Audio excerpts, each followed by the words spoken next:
our COBT listeners and viewers. It's Maynard and Mike here with something we're absolutely elated about. Today, we're going to get to talk to Dr. Michael Crow. He's the president of Arizona State University. He has a long history in higher education. You may know him because he's often attributed the new American university as a philosophy. It's a book. It's a concept he's championing, and it's happening there at Arizona State.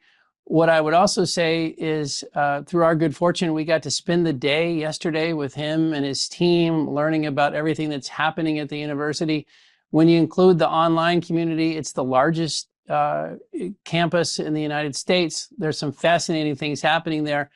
Dr. Crow, we're thrilled to get to visit with you and to get to share some of your thoughts with our community. So thank you so much for joining. Happy to be here, Maynard. Look forward to our discussion.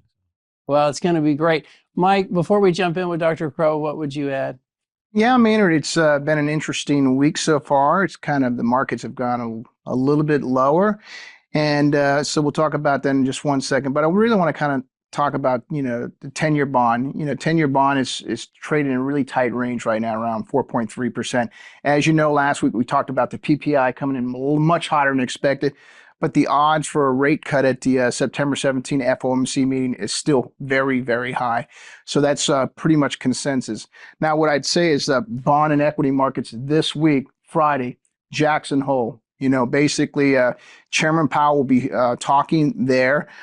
Typically, these Jackson Hole speeches, this venue is really kind of a reset for him. And I think he's going to be talking about basically policy announcement, maybe policy changes as it relates to interest rates and employment data. So expect there's going to be some volatility in the bond and equity markets on Friday and possibly on Monday. So something everyone's really focused on right now. As far as broader equities, we've talked about this last week. Most of the S&P 500 companies have reported, except for one. And that's NVIDIA. NVIDIA reports next week. Obviously, it's the largest market cap company out there. They will be reporting next week.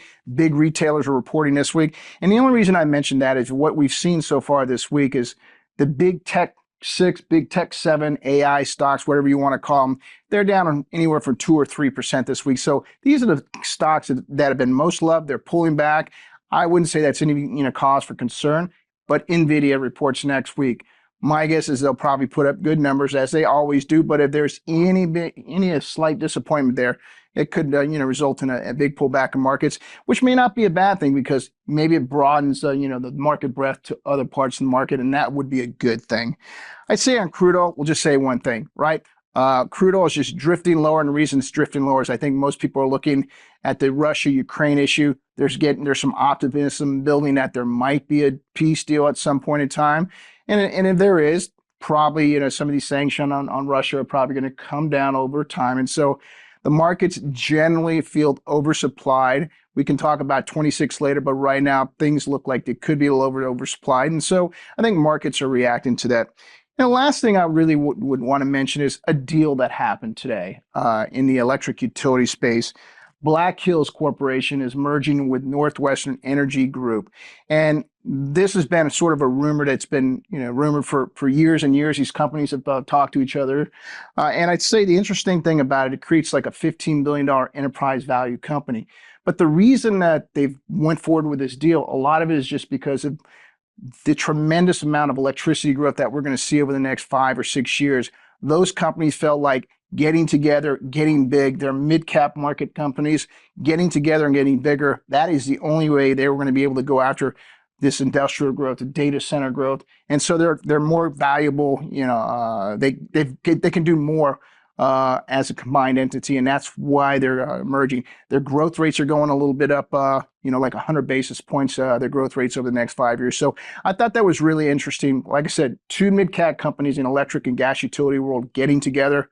I think what they're sending is a signal that more consolidation is going to happen. You have to get bigger to be competing in this industrial electricity data center revolution that's going on. So that's kind of what's happening, in the markets right now. So I'll hand it back to you. Okay, that's great. Well, it's really interesting, Dr. Crow, as I was listening to Mike there talking about taking advantage of this new power, AI, data center world, that whole new thing, and he referenced scale. And Yeah. boy, I was so impressed yesterday. Thank you for your time and your team's time. But the scale of Arizona State University, whether it's the research activity, the community itself, the diversity of the schools, the breadth of what's going on there is really amazing. Talk to us about scale. Talk to us about ASU. It's an incredible organization. Well, thanks, Maynard. The model that we've been working toward is basically, it's the country's 345 million people now, plus or minus.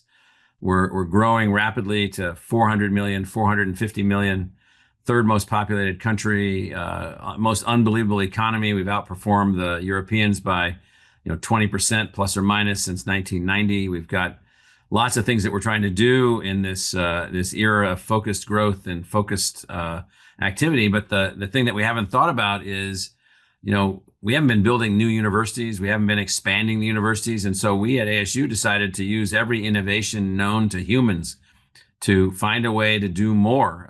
And so we've gone from 8,000 graduates a year to 42,000 is what we're hoping for next year. We've gone from $100 million a year of research expenditures, which is kind of like an indicator, to $1 billion plus of research expenditures. Only 4 universities in the country have done that without medical schools: MIT, Georgia Tech, UC Berkeley, and now us.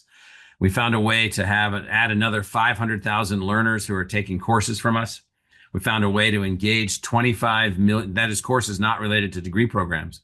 So 700,000 learners altogether, 200,000 pursuing degrees, 500,000 pursuing courses, and then another 25 million learners that we're working with who are using our learning assets in some way over a year. And so what we've done is taken a solid regional research university and turn it into a new kind of national service university, one that scales, that's adaptive, that works on things like small modular nuclear power system networks, or works on, how to win national economic preeminence in semiconductors. And so we won one of the military labs in the semiconductor push.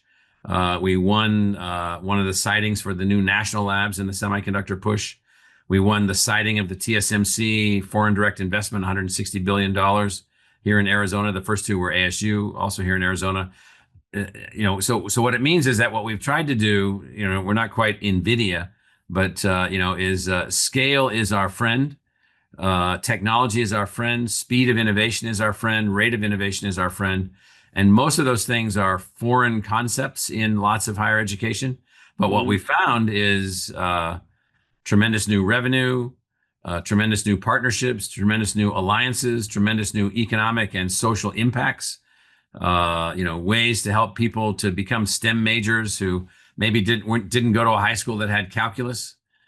Well, we got robots that teach calculus. We have special techniques to teach biology and chemistry now. So what we've really decided to do is to build and let me put it to you this way, if you were designing an American university from scratch, it would be anti-elitist, it would be egalitarian, it would be innovative, it would be big, it would be scaled, it would be high speed, it would be connected to everyone, it would partner. So we just went ahead and built that.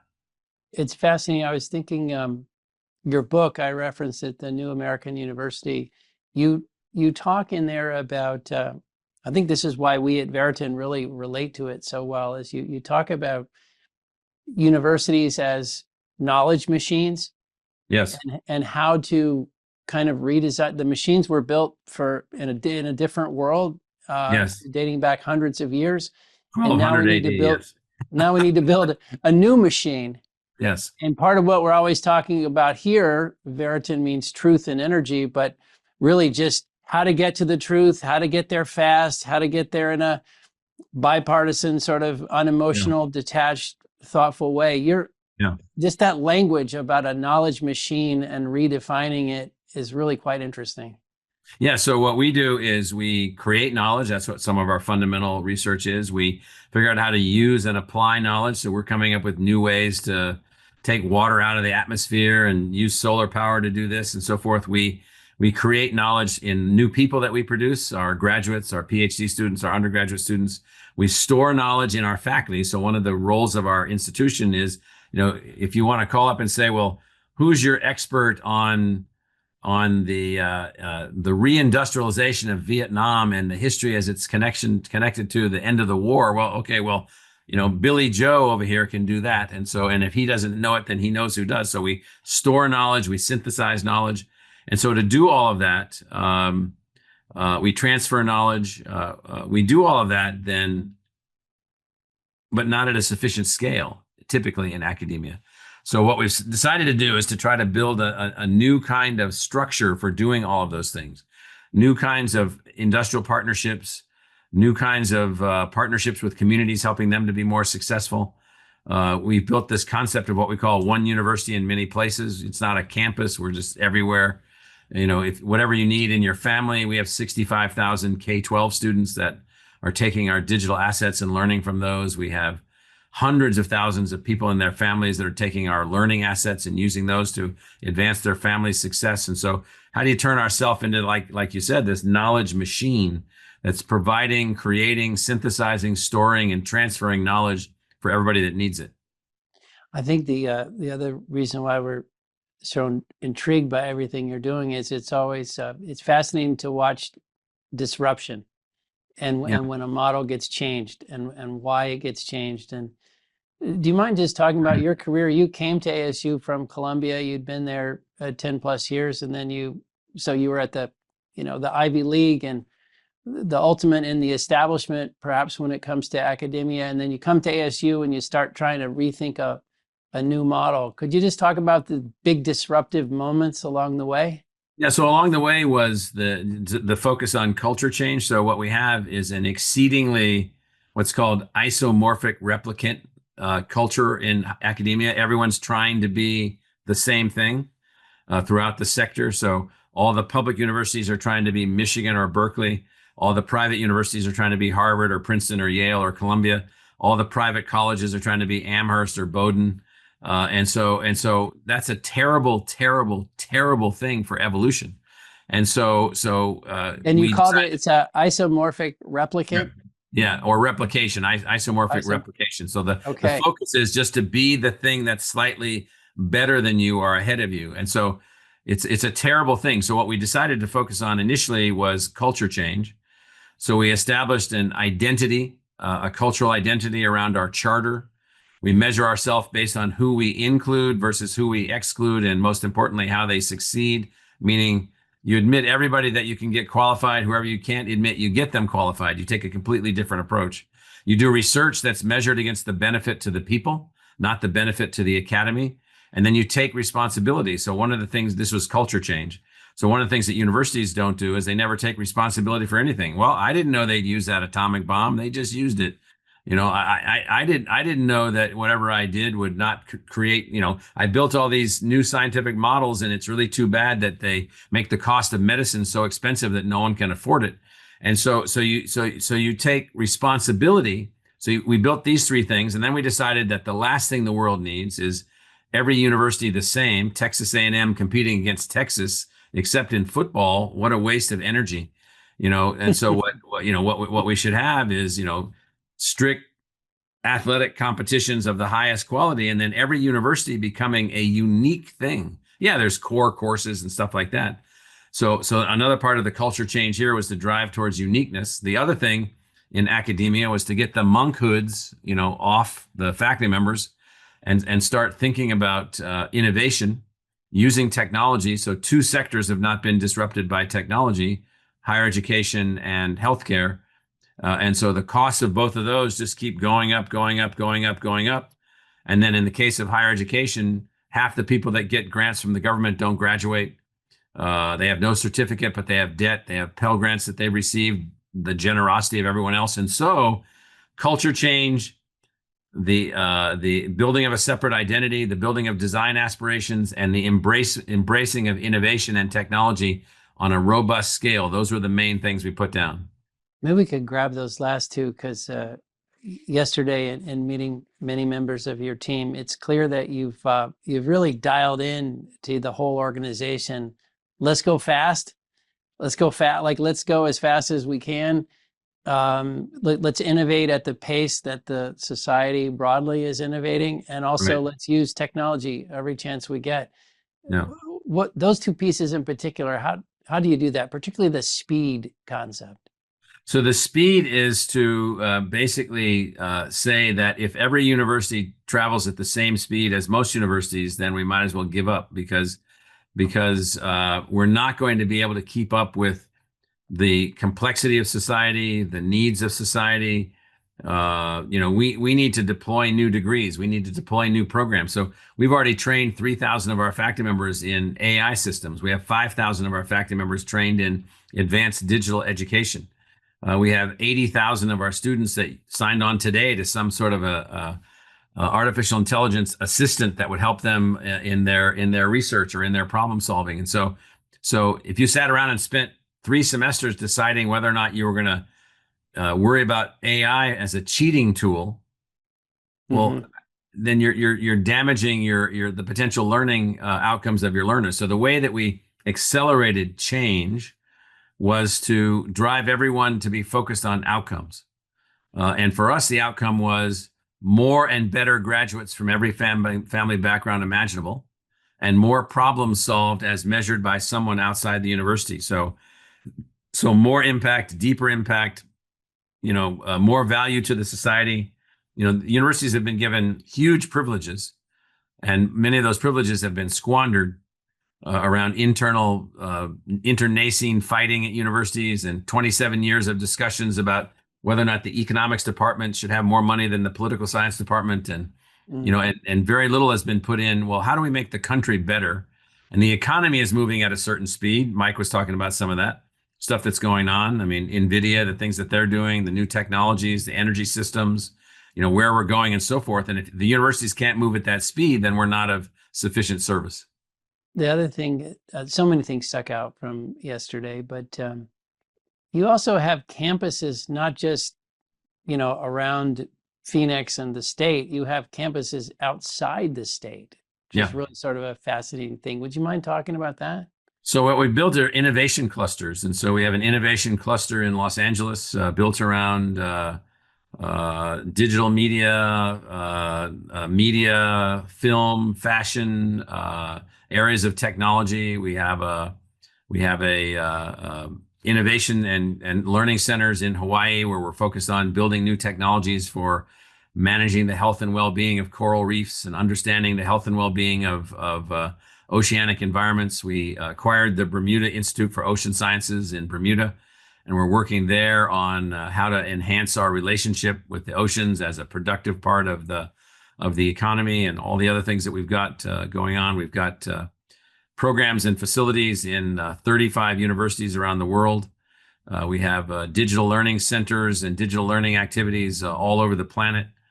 We've got programs and facilities in Washington, D.C. Basically, we go to where the problems are. We go to where the people need solutions.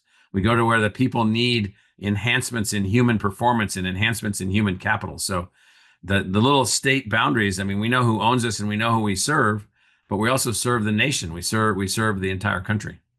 It's really fascinating, this sort of concept of a national university, if you will.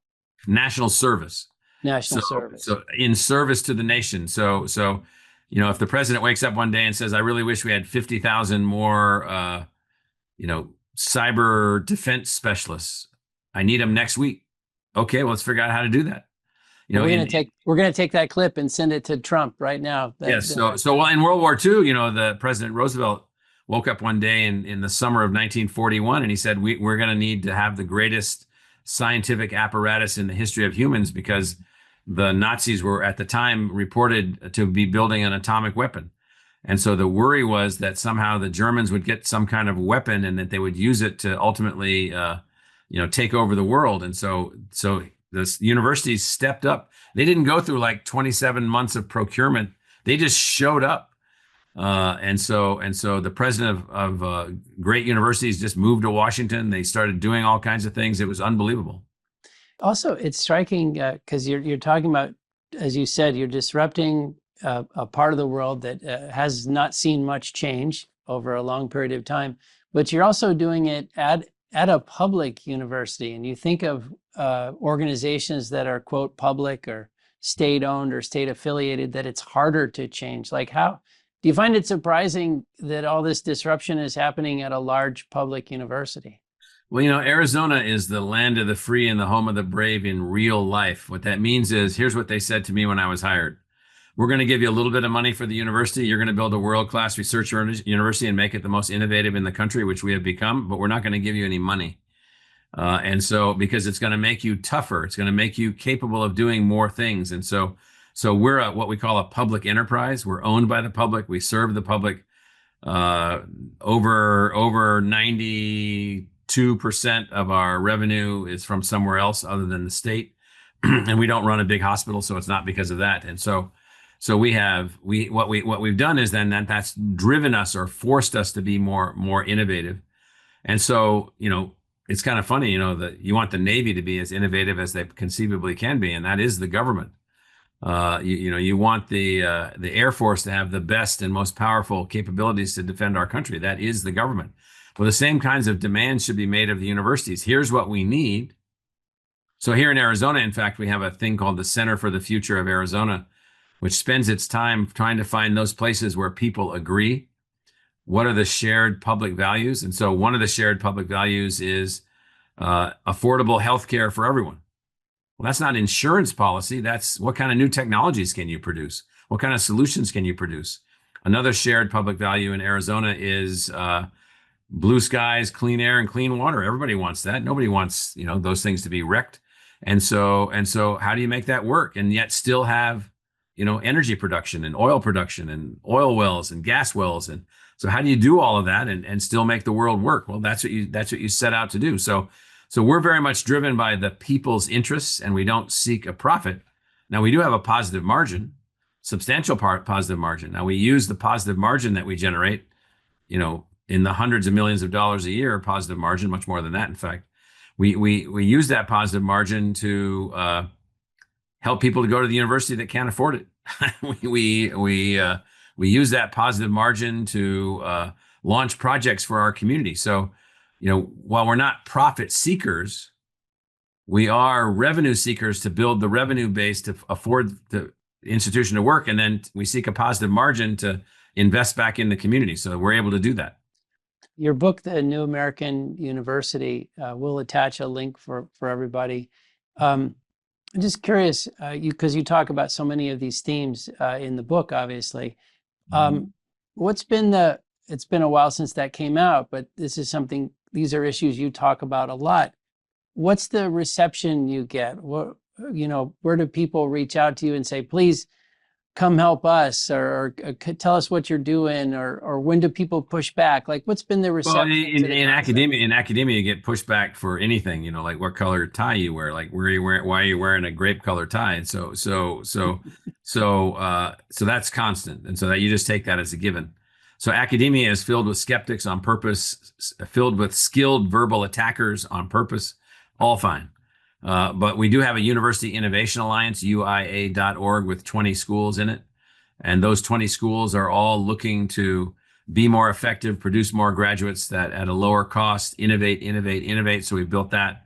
We did build the University Design Institute, and we've had over 260 universities from around the world participate in that with us as we're trying to create new models. We're building new university models in the United States, all over the world. We have networks of universities in Africa where they're trying to get universities up and running to help build the economy there. So we're making that happen. We have private philanthropy backing all of that, over almost $200 million of private philanthropy in those kinds of projects. We've got university partners. We've got universities that are using some of our technologies. We've started companies. We've got universities buying the technologies that we've produced, buying the tools that we've produced. We've got that going on. So we have venture-backed startup companies that are not spin-outs of our technology, but they're spin-outs of us, spin-outs of ASU. So we've got a lot of uptick, and then lo and behold, a lot of people are now saying, maybe this model is important. And so I think a lot of universities are looking at what we're doing. Michael, I kind of always looked at the Arizona State as the party capital of the world, and so it kind of blows me away now just to hear what you're saying here. And the reason why is this is from Florida State here, Yeah, you guys took the mantle from us. Yes. Yeah, we both of us worked hard for that. Yeah. Exactly. No, I'm curious. I mean, how did Arizona State, the institution, really decide, hey, we want to go this direction? What was it that kind of set them to be more innovative, to basically start going out and raising the money, basically think about education differently? You know, besides your hire, what maybe talk about the team, the I mean, institution, how they came around. so there are two forces, I would say. So one, there's a strong belief in Arizona that the government needs to be the smallest possible thing imaginable. Therefore, you have to figure out how to do things in a different way. And the second that you build a public purposed university where the government's not the driver of what you do, all bets are off and you get to innovate like never before. And so that's what we were able to do. And that's partly me and the catalyst that I brought, but then the team that's been hired. So I've hired unbelievable people, leaders, people with broad experience, people from the private sector, people from the military, people from academia, and then different than, let's say, Florida State. Were you a Floridian or just went to Florida State? I actually was born and raised in Panama, but we got sort of statehood by being in Canal Zone. So yeah, I went to Florida State because of that. Yeah, so good. And so Florida's got believe it or not, both Florida and Texas have lots of government inputs in their public universities, lots of public investment. We just don't have that. And so ASU, the party school reputation is from the 60s, 70s, 80s. And so it may not even be merited, but nonetheless, what we decided to do was to and I think what broke us out of the old model was we're not of the government, we serve the people. The government invests in us or not. They may not. The government regulates us. They may not. And so the second that you're not of the government in higher education, you're able to then much more greatly broaden your impact. And so we were able to use that moment, that design, to then allow us to accelerate our innovation. It's not easy. It hasn't been easy, but because we're surrounded by hundreds of other institutions that are operating in the other mode. There's 800 public universities in the country. There's thousands of colleges and universities and schools of higher education throughout the country, many thousands. And so it's a very complicated sector. But in our case, it was really the notion of giving up on the notion that somehow we were of the government just with our palm. In fact, one of the things the head of the search committee that hired me said, I need a person that can help run this university, that can innovate, that can design new things, and can stop begging for money with their hand out. Okay, well, good. I'd love to do that. What would you say, Dr. Crow, when you think about some of the public conversation today about universities? There's been criticism that there's not enough broad-minded thinking, that they've become insular, all those complaints. Yeah. What does all these changes you've done, what does it do to the debate, the tone, the quality of the answers? Like, how does it change the environment relative to the rest of the community? Well, there's certainly some validity to all the criticisms of the universities. And so the universities are not one thing, but in general, there have been insufficient remembrance of the classic philosophical underpinnings of the United States. There's been insufficient focus on American exceptionalism. There's been insufficient recognition that these universities exist in their present forms because of the protections and the rights of the democracy that we're a part of. There has been a lot of stuff has run amok in different ways, and so our new model is far from being above criticism. We're criticized for everything. That's fine. I got no problem with that. But we're not criticized for being ideologues. Individuals are, but the institution isn't. And so we're not. I mean, we're not ideologues. We're not political operatives. We don't have a political agenda. Our agenda is the success of Arizona. Our agenda is we have to raise the healthcare outcomes of Arizona because we have below average healthcare outcomes. We don't need that. I mean, how do we educate people better? How do we help people better? How do we help people to make better decisions? We put everything that we could conceivably put into being a major player in the semiconductor push. So Arizona ended up being the biggest winner. in both foreign direct investment, new plants, and then new research and so forth. So what that means then is that we go to the institution and we don't say, tell us what you're doing. We say, tell us what you're doing, and here's what I need you to do. And so universities are often just tell us what you're doing. They're just sort of random shops, like the bazaar in Istanbul or something, market after market after market, little shop after little shop after little shop after little shop. Well, what does that ever amount to? So we have all that, but then we also organize ourselves to be responsive. We change how we're doing things. We develop new technologies to reach out. We break down the barriers with K-12. We break down the barriers with community colleges. We break down the barriers with companies. And so you can't have people standing up in the university saying, well, we can't work with those companies because they're building weapons. Okay, what are the weapons for? The weapons are to protect you. So how is it that we can't work with the Raytheon Corporation? We can now. We don't build weapons. We create people, design engineers, and build tools. I mean, and so the point of all this is that the universities need to constantly be updating themselves to be of greater service to the country. I guess that's what I would say. This concept, the person in charge of recruiting who made the comment about a president with his hand out, that's striking. Is the business model, if you will, the funding model, the way you're approaching all this, does it free you up to really focus on the business of the university as opposed to constantly having to think about fundraising, which is a distraction and a problem in a bunch of ways? Yeah, so I'm not, that thing about, the presidents of the universities are the fundraisers and the provosts run the university and so forth, that none of that is true here. So I'm focused principally on the generation of new ideas to be of greater service, new ideas to generate more revenue for the university, new ideas for our faculty to be more creative. So I'm focused on ideas. Resources follow ideas. If you've got good ideas, resources follow those ideas. We raised, and you're familiar with some of this, we raised, over $630 million of private philanthropy this year.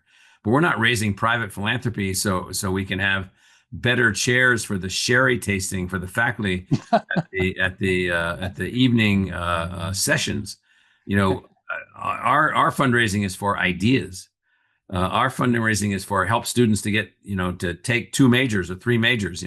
Our fundraising is how could we conceptualize whole new energy systems? How could we conceptualize whole new ways to manage this or manage that? And so I'm not really involved in fundraising. I'm involved in idea raising. So one idea, we went by the Dreamscape Center there yesterday, and I won't do this justice, but basically with technology and through the use of a lot of creative people, you're sort of redesigning how people learn. Yes. And you're doing it in a way where it doesn't matter if there's 10 people in the class or 5,000 people in the class, because you're using virtual reality and a bunch of things. Do you mind just talking about that? Because this is not fantasy, this is happening. I think your team said 7,000 students a week are going through some of these new ways of learning. So for years, we were struggling with trying to find a way to teach certain subjects for which there's no lived experience. Chemistry lab, biology lab, astronomy training. How do you get inside a molecule? How do you get inside an atom to see how it works? You can't really do that. And so we built stories to teach biology and chemistry and astronomy and other complicated subjects. And when you build these stories, you get a lived experience. And so if you read about certain things, you do not live the experience. If you are able to visualize these things in virtual reality, you actually create a lived experience in the memory of the person. So it turns out that when we do this in biology and chemistry, we're getting up to 40% learning enhancements on the lab scores. The labs are in virtual reality. They're story-based. We get 2 grade levels on average. So all C students become A students, F students become C students. I mean, it's just been unbelievable for us. So we've had more than 40,000 people take their STEM courses using these things, and we're just seeing the most revolutionary outcomes that we could imagine through this Dreamscape Learn technology. And I think I understood your team to say that when you go through and look at the demographics of all that improvement, it's not localized in any type of person. It's broad based. It doesn't matter where you came from. Yep. It's really impressive. So it turns out that human beings learn best by stories. We have built stories that they live as a way to teach, genetic biology. So I can say something that I wouldn't, normally say, and that is, if you give me a person literate to the middle school level, 8th or 9th grade, we can turn them into a science literate college sophomore biologist, no matter who they are, no matter if they can read, we can do this. And so this is the largest breakthrough that we've ever had. In this, we have 400 advanced learning technologies. We built this one with a partner out of Los Angeles called Dreamscape Immersive. We started a new thing called Dreamscape Learn. We built this all during COVID, and now we're just doubling down on everything. And so, and there are colleges and universities and schools all over the country now adopting these systems. You think about this conversation, and I'm imagining we've been lucky enough to get to know you a little bit. So we're conditioned at how interesting this conversation is. I feel like our viewers and listeners are saying, wow, I have never heard a university president talk about these types of things. Are there any other schools out there where they're embracing many of these things and doing these types of things? Yeah, there's schools that are buying these technologies that we're producing. We run the largest educational technology summit in the world every spring in San Diego. We have about 8,000 people that come to that from all over the world, from 80 countries. Rowan University, a small new regional university in New Jersey, has bought all these virtual reality learning systems. Merced Community College in California, private schools in Utah, high schools in Arizona. There's a lot going on, and so it's a huge sector. People can look up Dreamscape Learn and take a look at that. Take a look at what we're doing. But the problem with academia is lots of know-it-alls. People that think, oh, well, I know how to do this best. And I said, well, yeah, for people that are like you or think like you, we have 33,000 engineering students at ASU. 25,000 on campus and 8,000 online in the world's first accredited undergraduate degrees that are fully accredited by our faculty in electrical engineering, mechanical engineering, in software engineering.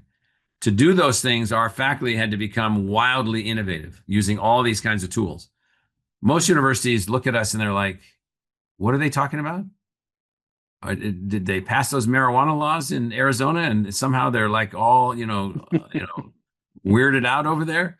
And so the answer is we're very weird, but not chemically. We're very weird in what we're innovating, what we're adapting, what we're advancing, and then using these things, because it turns out most kids can't understand chemistry in the way it's being taught. So 2/3 of the people that take chemistry, I don't know if you took chemistry, Maynard, but if you took chemistry and you understood it, you're in the 1/3 group. Wow. 2/3 do not understand it. Well, that's a failure. So we're now down to like 5% don't understand it. And so those 5% we can then work with. So Dr. Crow and Mike, jump in here. We got it's late and we really appreciate it. It's also the first week of classes. So for you to do this week, both. Well, I'm going from here to greet 15,000 new freshmen, all in gold shirts. That is fantastic. Screaming in the football stadium. Hey, you guys got a great program. I mean, it was a heck of a year last year. Yeah, there was that last play against Texas at that game in Atlanta at the Peach Bowl. I know. We know. Well, we also, part of the context in which we got to know you is you were in Houston. You're thinking about energy. The school has a lot of connectivity to energy. That's probably going to go up. And I know there's more to come, but just as you think about energy as a complex topic that is also a hot topic, what draws you to getting the school more involved there? What intrigues you about it? Because we can feel you coming our way. Yeah. So, I have 9 AI systems that I use on a regular basis just to train myself on how they work and how they think. And my wife has this joke that there's a nuclear reactor just for me. And so I'm asking so many questions. They had to build a small modular reactor somewhere just for my questions. So as we evolve, people keep thinking, well, we need to use less electricity. Well, really? what if we had a tool that if I could talk to it, I could help save someone's life, or a tool that my invalid grandmother could use to really enhance her quality of life, or a tool that with a wearable device like this one on my wrist, I could have much enhanced medical outcomes. I mean, all these things that could be done. So it's not less electricity, it's more electricity. And so if you have to have more electricity, more energy, more support, more things going on, well, where are you going to get all that energy from? Well, we're going to have to be reliant on fossil fuels until they are no more. And then we're going to have to, once we go from that, we're going to have to go into other things that are fusion power, small modular nuclear reactors, expansions of renewable energy. Texas is a big renewable energy state. And so what we have to figure out is, how do we make energy ubiquitous so that everyone has access to whatever they need, so that no one is left behind? And so energy is, I mean, if you look, I saw that you have the new map behind you as a book. I've read that book, and a couple of the books you have up there I've read. In fact, several of the books you have listed there behind you, I've read them all. And so if you look at Jürgen and what he says and where we're going and what we're going to do, we have to figure out how to empower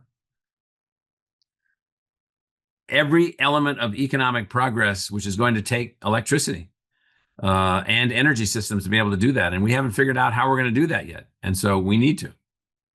So any energy, power, technology, any type of company that is watching this that says, I like this guy, I love all these things he's talking about, he mentioned partnering, what could they do to get involved? Like, what's the avenue into ASU to do more?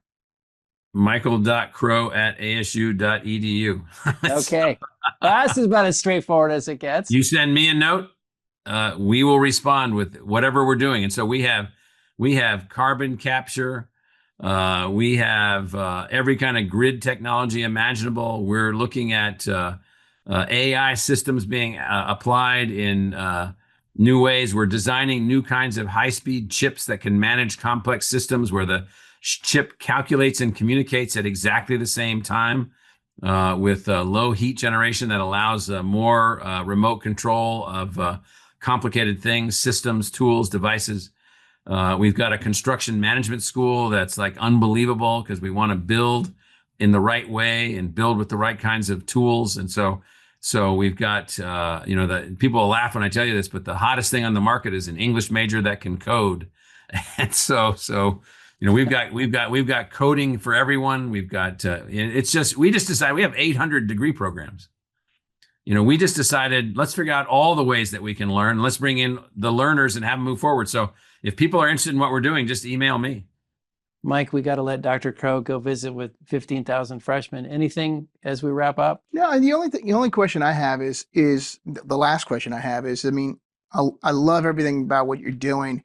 I think the question I have is, I mean, the sky is the limit. It almost seems like for you and the university. How did you get the academia to kind of buy into this? And was there turnover related to that? I mean, were they feeling like, oh my gosh, we've been unshackled, now we can do what we want to do? I mean, well, there's some of both. That process. So there, I think I've only replaced, 15 or 16 deans. And so it wasn't because the people were bad, but because we needed to get with the new program. But more than anything, Mike, that you really make this really important point. More than anything, it has come through empowerment. So the faculty have been taken away from being petty bureaucrats arguing over, the wine charges between the philosophy department and the electrical engineering school. And now they're focused on, how do I design new things? How do I impact more lives? How do I get 100,000 people to take my classes? How do I get my ideas out there? How do I get my tools out there? How do I get the way that I write, the way I create, my artistic expression? And so I'll give you a sense. So we built a digital photography degree that's online, that's unbelievable. Our philosophy faculty members now have thousands of more students than they used to, who are coming into the university digitally, who are engaging them in new ways. And so it was about opening up everyone's aperture. And the second you open up everyone's aperture, we're filled with smart people, capable people, creative people, hardworking people. And so you just give them no boundaries, and you give them some tools, and lo and behold, this is what happens.